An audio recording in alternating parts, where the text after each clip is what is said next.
Hello students, welcome back to my YouTube channel Chemistry Adda. So today we are going to start a new topic, that is the preparation dioxygen preparation. Okay, so dioxygen preparation हम लोग अभी start करने वाले हैं. Okay, तो डाईऑक्सीजन की जो preparation है उसमें बेसिकली आप लोगों को स्टेप्स याद रखने पड़ेंगे प्रिपरेशन के. ठीक है, तो चलिए देखते हैं कौन कौन सी प्रिपरेशन आती है.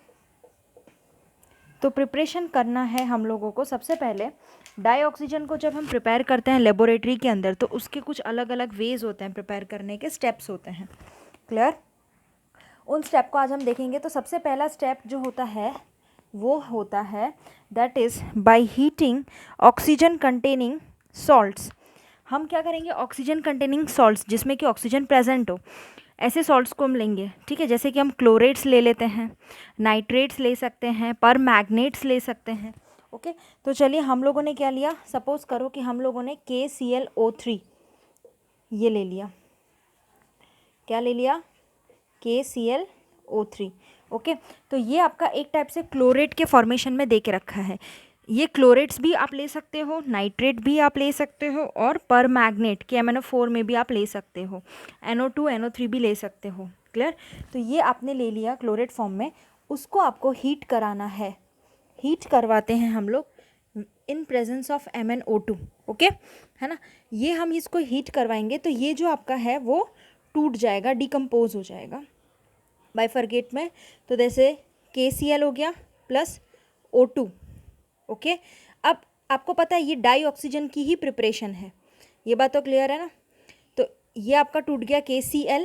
ओके, और ऑक्सीजन इसमें कितने हैं, ऑक्सीजन कितने हैं 6. आपको देखो K आपके पास कितने हैं 2 है, तो इसको बैलेंस करना पड़ेगा, यहाँ पे भी 2 लगाना पड़ेगा. Cl आपके पास 2 है तो यहाँ पे 2 Cl हो गए. लेकिन O हमारे पास कितने हैं 6 है, तो यहाँ पे आपको 3 ऐड करना पड़ेगा. तो अब हो गया 3 2 ज़ा 6. अब रिएक्शन हमारी बैलेंस कहलाएगी. समझ में आया? इस वे में पहला प्रिपरेशन है. दूसरा प्रिपरेशन क्या करेंगे, हम इनका थर्मल डिकम्पोजिशन करेंगे ऑक्साइड्स का. मतलब मेटल के जो ऑक्साइड्स होते हैं, जैसे कि मान लो Ag2O, Mg2O, HgO, MgO, ये सारे क्या है, मेटल के ऑक्साइड्स हैं, है ना. पहले मेटल लग रहा है, उसके बाद पीछे O लग रहा है, Mg2O, Mg2 मेटल देनो. तो उसमें क्या होता है, इसमें एक इलेक्ट्रोकेमिकल सीरीज़ के वे में अगर हम देखें तो उसमें वो थोड़ा कम होता है उनके कंपैरिजन में, और उनका जो ऑक्साइड बनता है वो थोड़ा हाई लेवल का ऑक्साइड बनता है, higher oxides of some metals. जैसे कि 2-3 इसमें अच्छे एग्जाम्पल दे के रखे हैं. सपोज हमने एक एग्जाम्पल लिया Ag2O. ठीक है, Ag2O आपका सॉलिड फॉर्मेशन में प्रेजेंट है, और हमने उसको क्या कर दिया, Ag2O जो है ना वो है ना कैसे टूटेगा ना, वो मैं आपको बताती हूँ ऑक्साइड फॉर्मेशन में. तो सबसे पहले तो Ag आएगा सॉलिड फॉर्म में, और डाईऑक्सीजन यानी O2. क्यों? क्योंकि ये डाईऑक्सीजन की प्रिपरेशन कर रहे हैं हम लोग. लेकिन क्या यहाँ पे Ag कितनी है 4 है, तो यहाँ पे आगे क्या लिखेंगे, बैलेंस करके 4 लगा देंगे. समझ गए आप लोग? ओके, तो 4 क्या आएगा, 4 Ag प्लस O2. हर में आपको डाईऑक्सीजन तो निकलता हुआ दिखाई देगा. क्लियर? चलिए, तो थर्ड प्रिपरेशन देखते हैं. सॉरी, इसी में आपको बहुत सारे एग्जाम्पल गिवन है, तो मैं आपको 1-2 और एग्जाम्पल बता देती हूँ. थर्ड में इसी की बात करें तो आप ये भी ले सकते हो 2HgO. तो क्या होगा 2Hg प्लस O2. ये आपका हो सकता है ना, बिल्कुल हो सकता है. आई बात समझ में? और इसके बाद आप बहुत सारे हैं ऐसे जो आप ले सकते हो. Yes, 2 times Pb3O4. इसको भी आपको देखो ऑक्साइड में कन्वर्ट करना है, PbO. क्लियर? Plus O2. लेकिन ये कितना, तो Pb कितना है 6 है, तो आगे यहाँ पे 6 लग जाएगा. आगे बात समझ में? फिर आप ले सकते हो PbO2 में ही आप ले सकते हो, दैट इज़ 2 टाइम्स, बैलेंस करना पड़ेगा रिएक्शन को, 2 PbO प्लस O2. तो ये सारे सॉलिड, ये आपका ये सब सॉलिड फॉर्म में होता है, ये आपका गैस फॉर्म में होता है O2, वो आपका गैस में कहलाएगा. क्लियर? तो ये था इसके प्रिपरेशंस. अब third one that is what, hydrogen peroxide. इसके बाद वाला जो प्रिपरेशन आता है उसमें आप समझो, हाइड्रोजन पेरोक्साइड का मतलब होता है H2O2. हाइड्रोजन पेरोक्साइड इज, उसको हम डिकम्पोज कराएंगे इनटू वाटर में. ठीक है, and dioxygen by catalyst such as finely divided metal and manganese dioxide. यानी कि हमारा जो हाइड्रोजन पेरोक्साइड है दैट मीन्स H2O2, इसका नाम क्या है? Hydrogen peroxide. ओके, H2O2 उसको हम लोग क्या करवाने वाले हैं? अभी डिकम्पोज कराने वाले हैं इनटू वाटर, एंड ये लिक्विड फॉर्म में है, and oxygen that is O2। Okay, dioxygen वही बाय द कैटलिस्ट के प्रेजेंस में करें तो फाइनली डिवाइड हो जाएगा। वैसे आप मैग्नीज डाइऑक्साइड भी ले सकते हो, तो H2O2 भी ले सकते हो, उसके अलावा कुछ और भी ले सकते हो। तो प्रिपरेशन में क्या कहना चाह रहा है, ये इतने तीन आपको इक्वेशंस के हिसाब से इतनी याद रखनी है। लार्ज स्केल पे देखिए तो इसको हम लोग वाटर और एयर से भी प्रिपेयर करा सकते हैं। इलेक्ट्रोलिसिस अगर हम वाटर का करते हैं, दैट मीन्स क्या होता है? रिलीज ऑफ हाइड्रोजन, आपको कैथोड पे हाइड्रोजन रिलीज करेगा और ऑक्सीजन आपका एनोड पे रिलीज कर जाएगा। ठीक है, ये इलेक्ट्रोलाइसिस प्रोसेस है। अब उसमें भी आप देखोगे कि इंडस्ट्रियली डाई ऑक्सीजन जो ऑब्टेन किया जाता है एयर से, तो उसमें सबसे पहले क्या करते हैं? Removing carbon dioxide and water vapour. Clear ना? सबसे पहले carbon dioxide and water vapour को रिमूव करा के, और उसके बाद जो रिमेनिंग गैसेज होती है उसको हम लोग लिक्विफाई कराते हैं। लिक्विफाई कराने के बाद हम लोग फ्रैक्शनल डिस्टिलेशन में जाते हैं। फ्रैक्शनल डिस्टिलेशन मतलब प्यूरिफिकेशन में जाता है, और उसके बाद हम लोग को डाई नाइट्रोजन या तो फिर डाई ऑक्सीजन जैसी गैस हमें प्योर फॉर्म में मिलती है। तो इंडस्ट्रियली वाइज आपको पूछे डाई ऑक्सीजन कैसे प्रिपेयर होता है, तो पहले आपको यही लिखना पड़ेगा कि dioxygen that can be prepared from air by first removing the carbon dioxide and water vapour. Carbon dioxide water vapour को रिमूव किया, देन रिमेनिंग गैसेज लिक्विफाई होते हैं और उसके बाद डिस्टिलेशन की ओर चले जाते हैं। फाइनली फ्रैक्शनल डिस्टिलेशन होकर हमें डाई नाइट्रोजन या फिर डाई ऑक्सीजन हमें मिलता है। ओके, तो ये था आपका व्हाट? Preparation of dioxygen.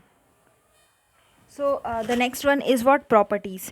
तो डाइऑक्सीजन की प्रॉपर्टीज़ देखें तो डाइऑक्सीजन कैसा होता है? कलरलेस एंड ऑर्डरलेस गैस है। तो यहाँ लिखोगे आपके डाइऑक्सीजन कैसा है? कलरलेस है एंड ऑर्डरलेस है। इसका ना ही तो कोई कलर होता है ना ही ऑर्डर होता है।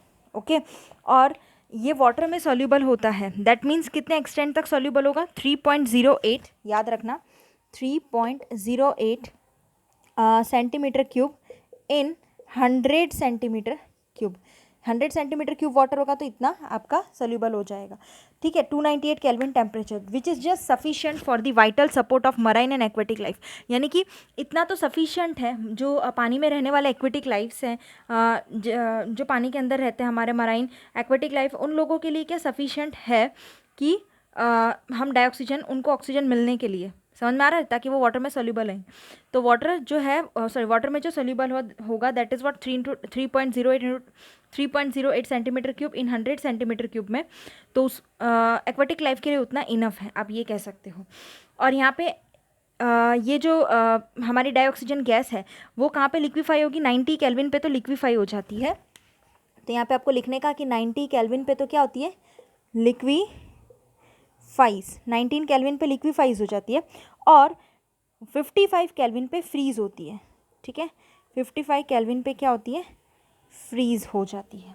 ओके, सो ऑक्सीजन एटम के है ना, ये था इसका बेसिक प्रॉपर्टी में। अब इसके ऑक्सीजन एटम के आइसोटोप्स, जैसे हमने दूसरे कार्बन के पढ़े थे ना, ग्रेफाइट है, डायमंड है, तो वैसे ही डाइऑक्सीजन के भी आइसोटोप्स प्रेजेंट होते हैं, मॉलिक्यूलर आइसोटोप्स या स्टेबल आइसोटोप जिसे हम कहते हैं। तो 3 फॉर्मेशन में आता है। तो याद रखना, सबसे पहले ये पूछा जाता है O16, ठीक है, O17 और उसके बाद फिर O18। ऐसे 3 टाइप के आइसोटोप्स आपके डाइऑक्सीजन के अंदर आएंगे। तो ये 3 आपको याद रखना है। मॉलिक्यूलर ऑक्सीजन O2 जो है वो एक यूनिक बिहेवियर बताता है, paramagnetic in spite of having even number of electrons. पता है डाइऑक्सीजन जो है ना, उसमें क्या होता है? इवन नंबर ऑफ इलेक्ट्रॉन हो, और ऑब्वियसली होते भी है, क्योंकि आप कोऑर्डिनेशन कंपाउंड पढ़ोगे उसमें पता चल जाएगा कि O2 की एक ऐसी प्रॉपर्टी है, यूनिक प्रॉपर्टी है, जिसमें भले even number of electrons present हो, मतलब कि 2 4 6 8 even number of electron present हो, फिर भी वो क्या बताता है? पैरामैग्नेटिक शो करता है। पैरामैग्नेटिक का मतलब होता है unpaired electron, single electron, odd number of electrons, उनको पैरामैग्नेटिक कहते हैं। लेकिन इवन में भी ये पैरामैग्नेटिक शो करता है। तो that is what it's unique property है O2 की। तो डाइऑक्सीजन जो है ना वो डायरेक्टली रिएक्ट कर जाता है all metals and non metal के साथ, एक्सेप्ट, आपको ये पूछा जाएगा कि सभी मेटल नॉन मेटल के साथ डाई ऑक्सीजन जो है वो रिएक्ट करता है, लेकिन किसके साथ नहीं करता वो पूछते हैं। तो एक्सेप्ट सम मेटल्स, तो ऐसे ही कुछ हैं कि एक्सेप्ट सम मेटल्स जिनके साथ डाई ऑक्सीजन रिएक्ट नहीं करता, दैट इज़ कौन कौन से हैं, example AU and PT, gold and PT हम इसको कह सकते हैं। तो और हम कह सकते हैं and some other noble gases, and noble gases. तो याद रखना ये सारे एक्चुअल में प्लेटिनम, AU, ये सब क्या है, प्लेटिनम ऑब्वियसली नोबल गैसेस में भी आपको देखने को मिलेगा। क्लियर ना। तो प्लेटिनम है, PT और गोल्ड है, तो उन सबको छोड़ के और दूसरे नोबल गैसेस को छोड़ के बाकी सभी के साथ जो ऑक्सीजन है वो डाइऑक्सीजन है, वो क्या करता है, रिएक्ट करता है। अब इसका जो कॉम्बिनेशन हम देखें दूसरे एलिमेंट्स के साथ, तो वो क्या होता है, स्ट्रांगली एक्सोथर्मिक इन नेचर होता है, मतलब कि हीट रिलीज वाला, है ना। जिसकी वजह से लाइफ सस्टेन, या हम कह सकते हैं रिएक्शन सस्टेन हो पा रही है। एक्चुअल में डाइऑक्सीजन के साथ रिएक्शन कराने पे एक्सोथर्मिक रिएक्शन होता है, तो हीट रिलीज होती है, और उसी की तो और ये जो हीट रिलीज हो रही है उसकी तो वजह से रिएक्शन पॉसिबल हो पा रहा है। समझ में आ रहा है। तो इस वजह से क्या होता है, जो कि रिएक्शन को सस्टेन कराने के लिए हेल्प करता है। और अगर हमें रिएक्शन को आगे बढ़ाना है तो हम जानते हैं कि अगर हमें रिएक्शन को इनिशिएट कराना है तो हमें कुछ ना कुछ एक्स्ट्रा हीटिंग की ज़रूरत पड़ेगी।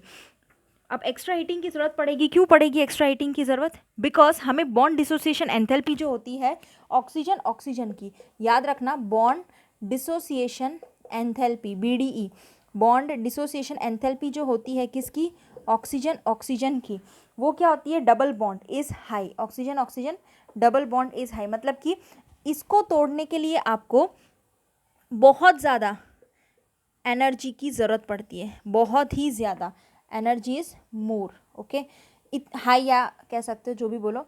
तो आपको इतनी हाई एनर्जी की ज़रूरत पड़ेगी इन ऑक्सीजन डबल बॉन्ड ऑक्सीजन को तोड़ने के लिए, जिसे हम कहते हैं हीटिंग की ज़रूरत पड़ेगी बहुत ज़्यादा, और तभी ये बॉन्ड डिसोसिएशन एंथैल्पी जो है ऑक्सीजन ऑक्सीजन का डबल बॉन्ड हाई होता है, दैट इज़ 493.4 किलो जूल पर मोल, तब जाके ये बॉन्ड टूटेगा। समझ गए आप लोग। तो कुछ ऐसे रिएक्शंस होते हैं डाइऑक्सीजन की मेटल्स के साथ, नॉन मेटल्स के साथ और अदर कंपाउंड्स के साथ।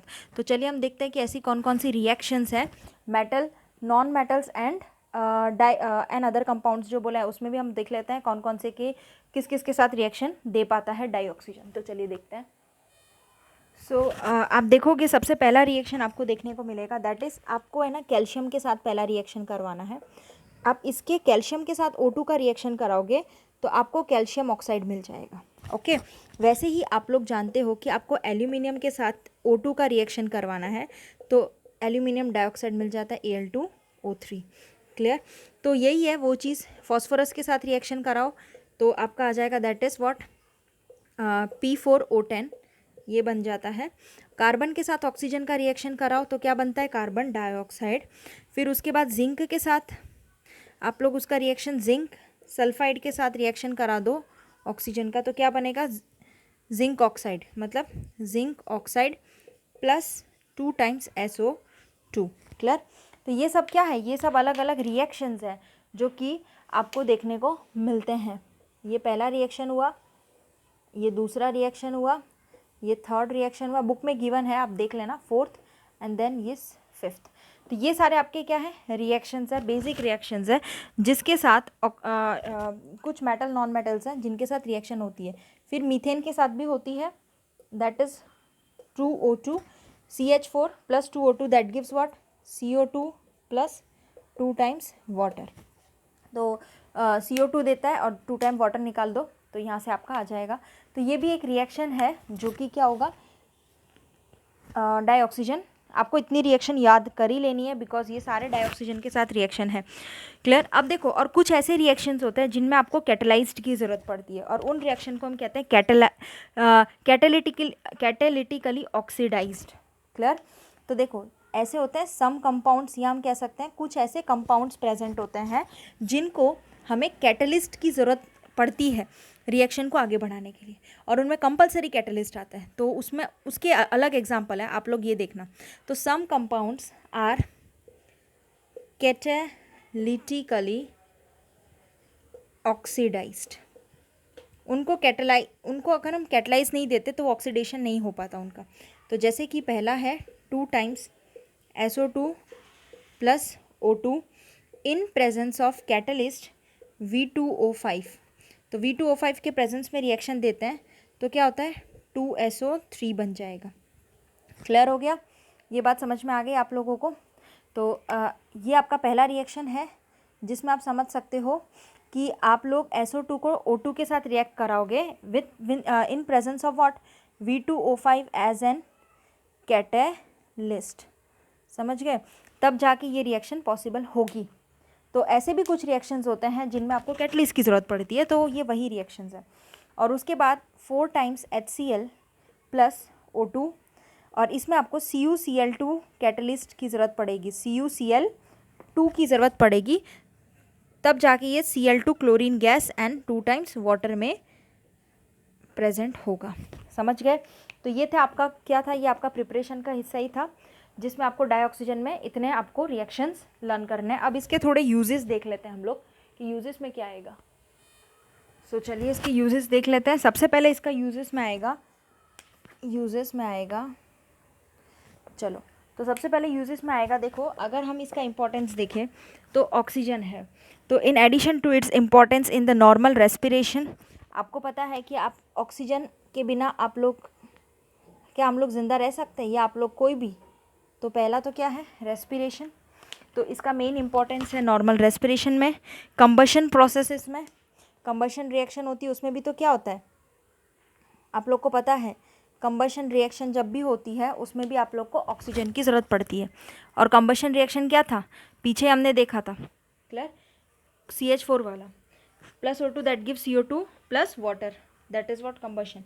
तो ये ऐसे बहुत सारे टाइप के रिएक्शंस है जिसमें ऑक्सीजन का यूज़ होता है। और oxygen is also used in किस में यूज़ होगा, ऑक्सी एसिटाइलिन वेल्डिंग में भी आपको यूज़ किया जाता है in the manufacture of many metals. यानी कि तीसरा जो आता है oxy acetylene, okay, oxy acetylene welding,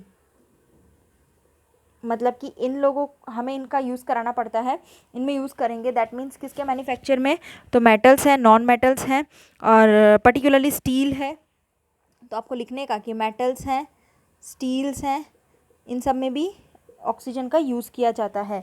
और ऑक्सीजन जो cylinders are widely used in hospitals. अब ये जो डाइऑक्सीजन है, जैसे आप ऑक्सीजन सिलेंडर की बात करते हो ना, ऑक्सीजन सिलेंडर हॉस्पिटल में ज़रूरत पड़ती है ना कि लाओ भाई ऑक्सीजन सिलेंडर लाओ, इनको इस पेशेंट को ज़रूरत है, तो that means oxygen cylinders that are widely used in hospitals में बहुत ज़्यादा सीरियस पेशेंट्स को ज़रूरत पड़ती है, ओके। और high altitude flying and in mountaineering, आप जानते हो हाई एल्टीट्यूड्स पे जाते हो आप लोग, तब भी आपको ऑक्सीजन की ज़रूरत पड़ती है, हाई एल्टीट्यूड्स, तो और माउंटेनिंग, ठीक है, तो ये भी याद रखना। फ्लाइंग में आप करते हो, ठीक है, फ्लाइंग कह सकते हैं।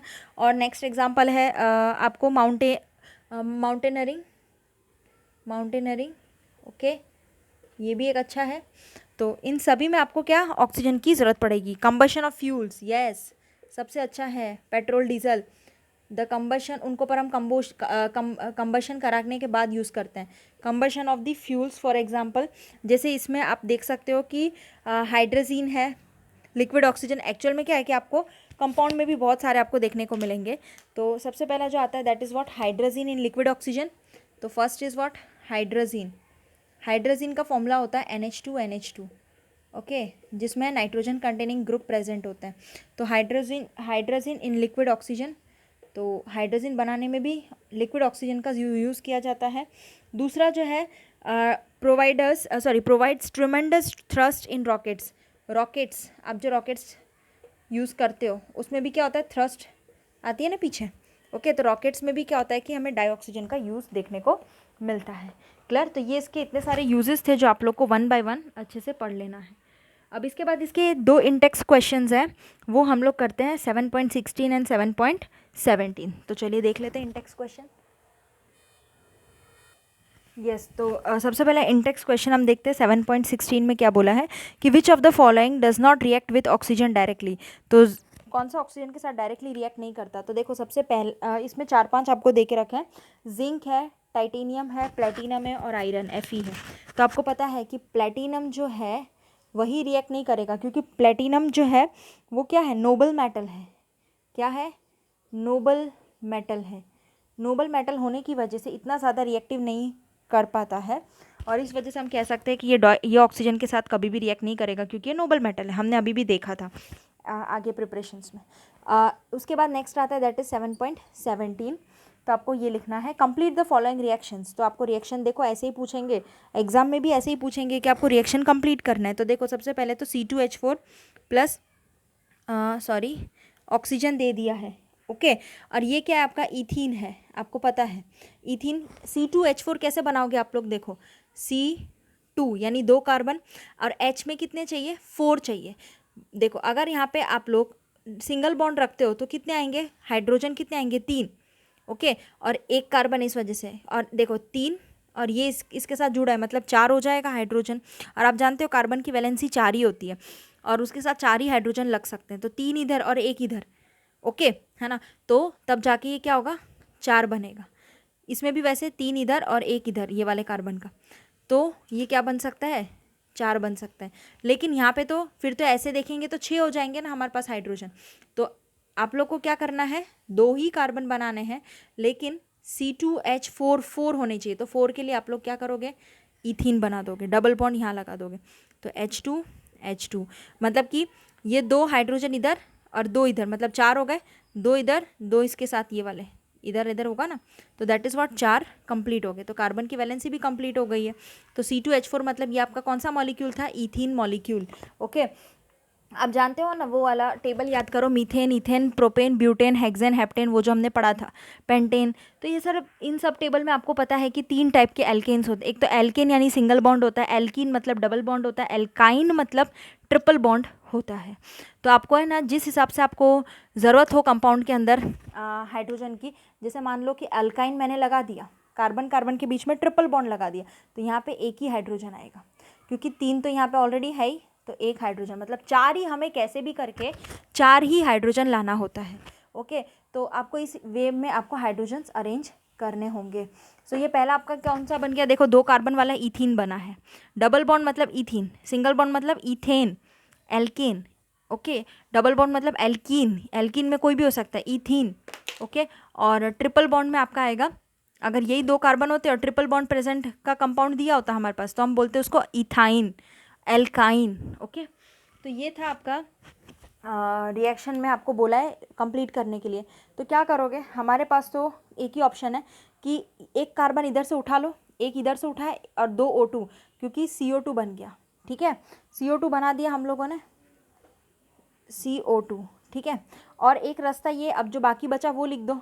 तो CO2 मतलब वो CO2 जो था वो तो हमारा बन चुका है, लेकिन यहाँ पे कार्बन कितने हैं, 2 हैं, नहीं चलेगा, आगे 2 कर देंगे, और प्लस वाटर। वाटर के हिसाब से क्या होगा यहाँ पे, अब आप बैलेंस करके चेक कर लो, 2 कार्बन 2 कार्बन, ऑक्सीजन कितने यहाँ पे 2 है, और यहाँ पे कितने ऑक्सीजन, 2 प्लस सॉरी ये 4 है, और यहाँ पे 1 है, तो टोटल कितने हैं, 5 ऑक्सीजन प्रेजेंट है। तो ऐसा ना करके हम लोग यहाँ पे क्या करते हैं, ये ऑक्सीजन है 4, ये ऑक्सीजन है 4, 5, 6 हो गए ना, तो यहाँ पे 3 कर दो, तो ऑक्सीजन 3 2 6, इधर भी 6 इधर भी 6, दोनों बैलेंस हो चुका, क्लियर हो गई बात। तो 2 CO2 प्लस 2 टाइम्स वाटर आएगा, सॉरी।